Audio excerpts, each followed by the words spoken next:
Hey everybody, welcome to the Morning Devo with Bo. Oh, today it is what? February 14th. That's right, February 14th. And that means it's Valentine's Day for all those who don't know. And so we got to get our big book of the Lexicon Webster's Encyclopedia Dictionary. And we have to look this up. Valentine, Saint Bishop of Terni in Umbria, martyred in 273.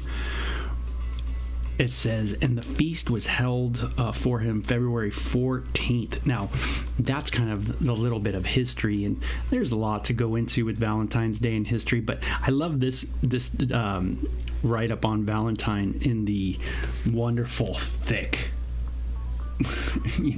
big giant Webster's Encyclopedia Lexicon. It says, it's a sweetheart chosen on St. Valentine's Day, the day when birds were believed to begin mating. Pretty interesting. And then it says, a sentimental or satiric letter or greeting card sent to someone of the opposite sex on the day. Again, very interesting. I love reading those old, big encyclopedia books. I was fortunate. Our neighbor was having a little garage sale, and I got a kind of a gem on, I found a gem there, a bunch of these old books years ago, so that's great. Hey, we're going to go through a little bit of 1 Kings 3 and 4, because yesterday's internet was just so bad. So anyway, we're going to get into it. We're talking about Solomon. We're talking about Solomon seeking wisdom from God. And it's neat. Solomon worships the Lord, and as he worships the Lord in a radical way, a really extreme way, I mean tons of sacrifices, then then it's amazing. But he then has this vision with God, and God meets him there in the place of worship, and it just reminds me I want to be a worshiper of God. Is God on your mind daily? How often is God on your mind? And when you're thinking about God, what are you thinking about? Those are big questions. And God comes to Solomon in this dream, and it's a beautiful one, because Solomon's super humble in the dream. He's like, hey, I'm like a little child. I really don't know what to do. And I'm supposed to be governing your people. And boy, I need some help. And so, he seeks wisdom, and he's granted it. And then when Solomon wakes up, then we get this wonderful narrative in chapter 3 of this moment where two women come to Solomon, arguing over being the mother of this little baby that was obviously newborn. And both women are declaring to be the mom, and we see Solomon's wisdom at work, going on there. Every day is a day where, we want to, come to God with a heart of worship. Meaning we want to be able to come to God and just be thankful for God's attributes. It might be something where you think of God's grace in your life, and you just think, man, that is amazing that God would let me have eternal life, not based on my works, but based simply on my faith in his work for me. And it might be something just like that. And that might be a simple idea if I'm just filled with gratitude, because of God's character of grace, and God's character of mercy. And those things might be first and foremost on your mind today. And that's beautiful. And it ushers us into that place of worthship, right? Where we see the worth of God, the value of God. And where we're coming at our day really in this wonderful thanksgiving heart, this wonderful heart of gratitude. And what a blessing that is. Instead of coming at God with some kind of, we're not really coming to God with a heart of gratitude or a heart of, I need you, or I'm thankful for what you've done, but we kind of coming into our day with this idea of like, what can I get? What am I going to get this day? How can I get more stuff for me? That kind of thing. And so it's really about the right focus. And Solomon has this right focus. We see it in the dream where he comes to God like that child. And what a beautiful thing, right? Do we come into the kingdom as a child? What does that mean to come like a child? Well, what did it mean to Solomon? I don't know. I need understanding. I need to know. It's a humble place, isn't it? But I love that, being at that humble place. So that was chapter 3, and it was a cool chapter. And Solomon then we get into kind of his government. And it says King Solomon now ruled over all Israel, and these were his high officials. And so they're all named here. Some of the names we know, some of the names maybe are new to us. And it says Solomon also, in verse 7, had 12 district governors who were over all Israel. They were responsible for providing food for the king's household. Each of them arranged provisions for 1 month of the year. These are the names of all the 12 governors. And then they're all listed there. It's kind of neat. It's neat to go through it, too. You get to read these different people. And a lot of us, we kind of look at it and we go like, oh man, by the way, Ben-Hur is in this one. So you might want, if you've ever saw the movie Ben-Hur, maybe Ben-Hur, this is the Ben-Hur, right? But you can read over these names and you kind of go, oh, okay, I see this. They're from the different tribes and things like that. And, how they reign or where they reigned. But the idea, of course, is just, having good people around you, right? Having a good, solid base around you. What kind of people are you surrounding yourself with? Can you trust them?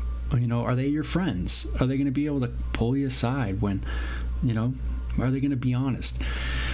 Sometimes we tend to think that when someone rebuttals us, that they're in conflict with us. And that's not the case. That's not true. When someone's conniving, when someone cuts you down, right? When someone calls you a name or, is saying something to spite you, then, then they might not be really for you at all. They might be trying to really get at your, cut you down. They're really trying to hurt you, but when someone's just saying things that you don't like per se, they're not on your page, they're kind of correcting you, or maybe they say something that challenges what you just said. That in no way is a bad thing. And it doesn't mean that they're against you. It might be that they're your closest friend, that they really want to be your friend, and they're being friendly in a way of trying to, in a sense, challenge what you said. In a sense, try to help you, help us think through things. And is that really right? Now, the only time that becomes difficult for us as human beings is if we really don't want to look at ourselves and go, well, maybe I'm wrong. Like, maybe I didn't do the right thing, and if we don't want to look at ourselves and admit any kind of failure, then all's we're going to prop up around us, all of our, quote, friends, are going to be people that agree with you, people that are yes people, and that's not really a friend. you know, that's not really a true friend. A friend can say what needs to be said, and there can be that correction, and there can be that challenge, but it's always coming with a loving heart. It's always coming with a loving mind. It's not a hateful, spiteful thing. It's not cunning.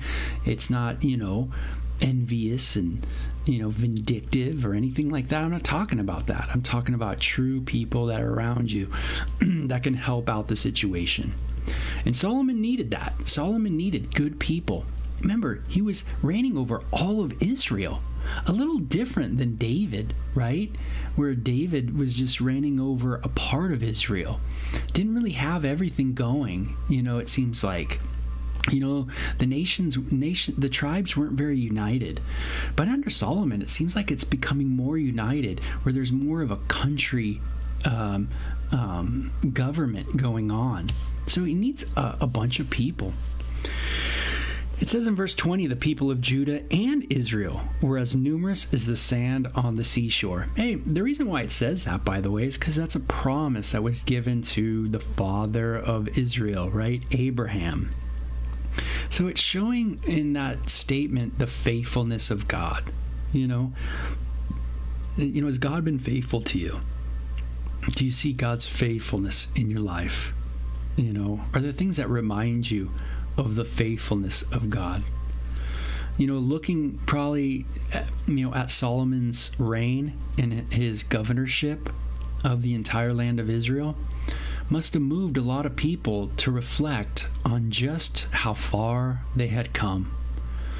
And isn't that a cool thing to reflect on? Just how far you have come. Where am I at today? How did I get here?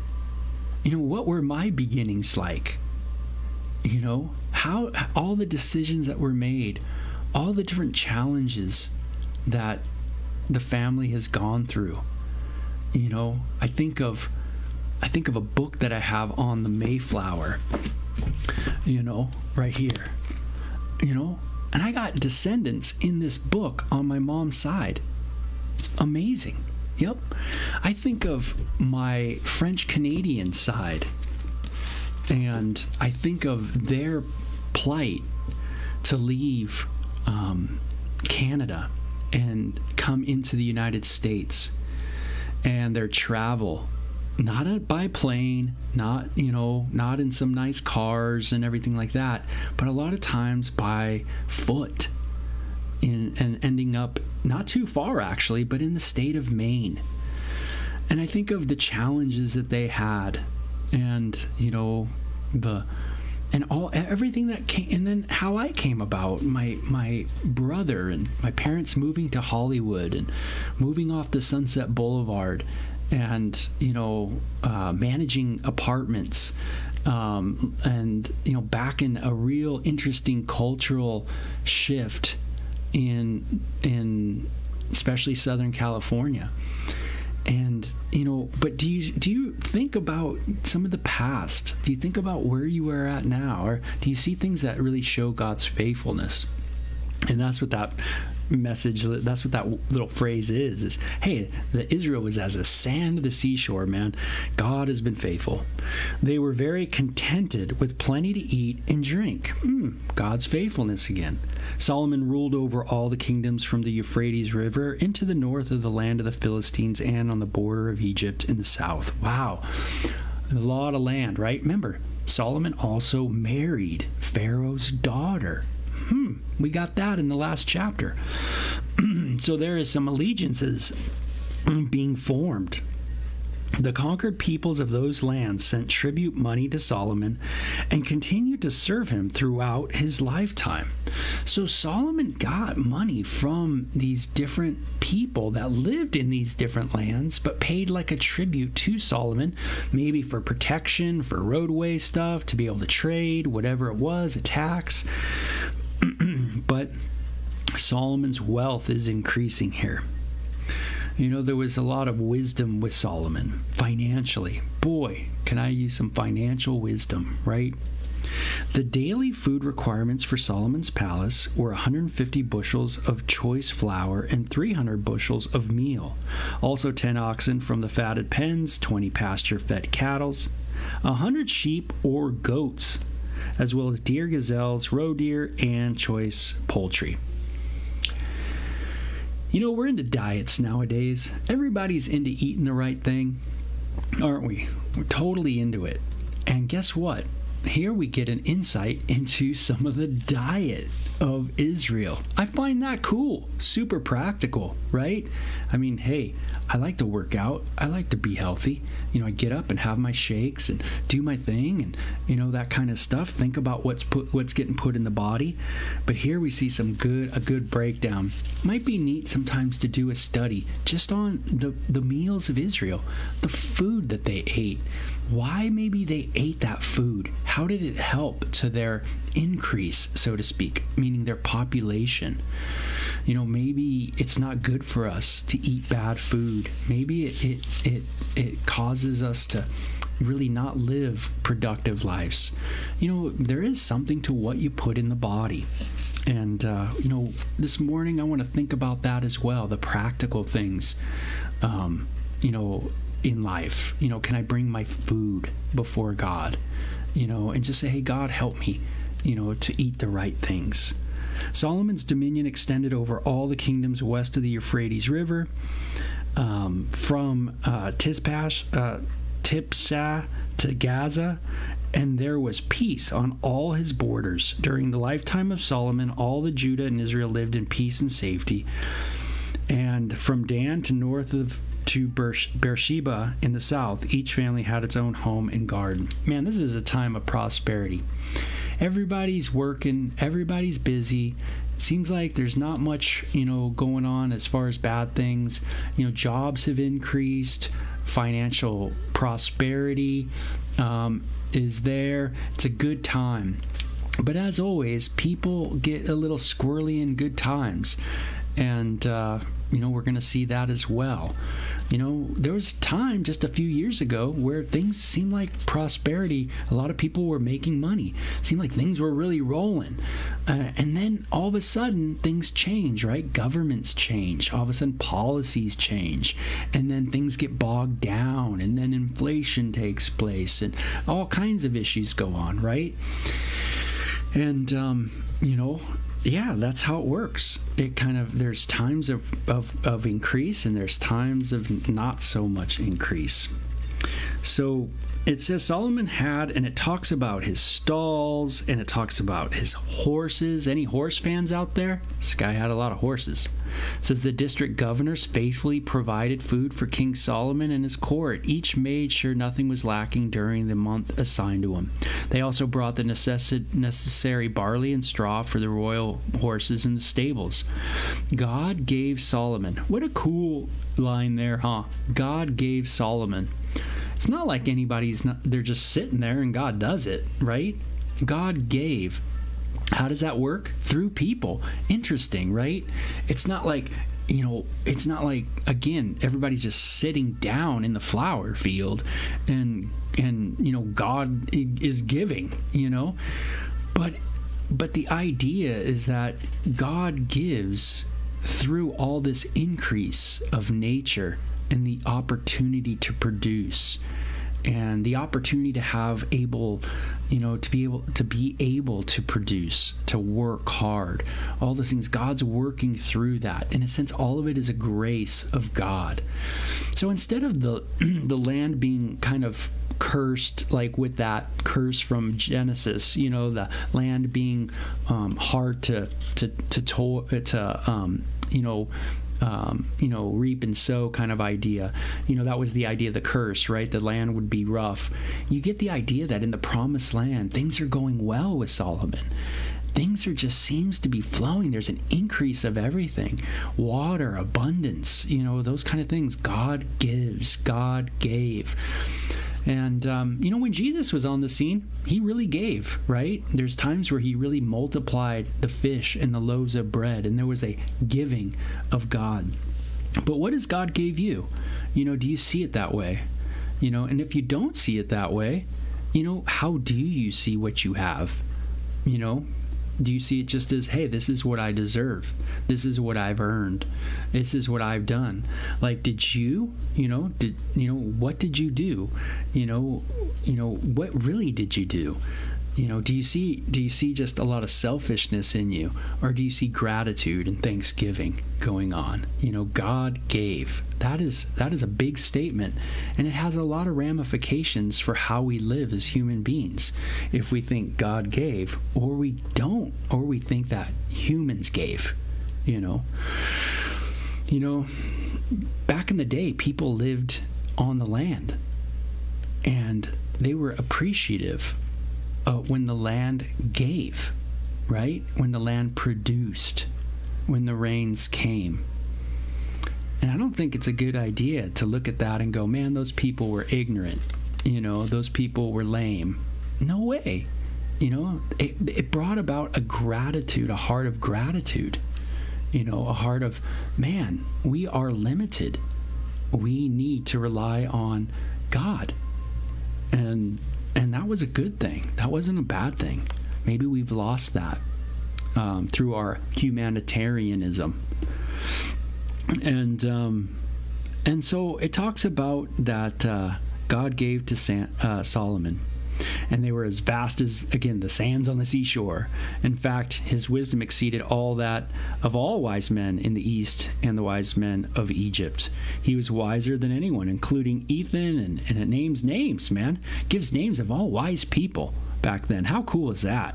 His fame spread throughout all the surrounding nations. Solomon became a social media mega star. This guy had 1 billion likes. This guy had so many subscriptions, it was unreal, right? He composed some 3,000 proverbs. He wrote 1,005 songs. Hey, don't forget the 5, right?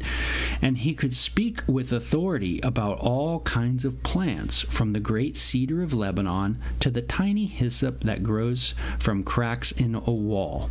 This guy was like a botanist, man. And he could also speak about animals. He was a guy who knew animal, stuff. He knew about small creatures, birds, fish, and kings from every nation sent their ambassadors to listen to the wisdom of Solomon. This guy was a musician. This guy was a writer. An author. This guy was a speaker. People came from all around to hear him talk. This guy was an amazing judge. This guy could break it down like a pro. And so this guy was an intense rapper, but, famous for many things. And what we know from some of his other books is that this guy could throw parties like no other. And you can tell just by how many horses he had, 12,000, that this guy had some stables, some places to go hang out. And when this guy wanted to worship God, he did it in style with tons. He brought everything. So he didn't sacrifice one animal. He sacrificed many animals. This guy he wanted to dedicate everything to God. Very elaborate, very high profile man Solomon has become.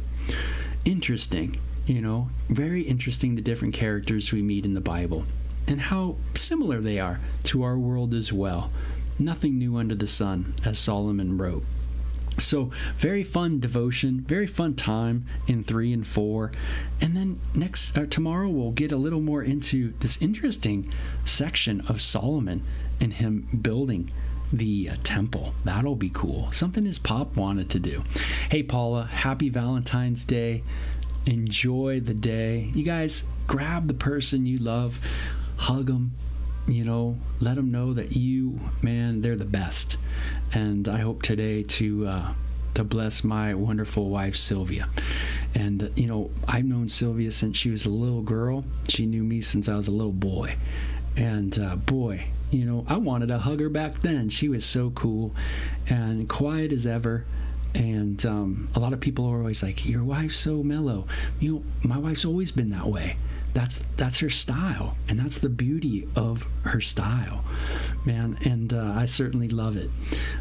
We have so many wonderful stories, so many different things we've done. We've only lived, maybe 10 years of our life, not knowing each other, and that's saying a lot. So we've had 2 children together.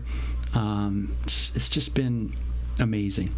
So I'm gonna hopefully get the chance to have some lunch with her today and hang out a little bit and watch her play some soccer later on. So hey, you guys enjoy your day, okay? Have a good one. Bye-bye.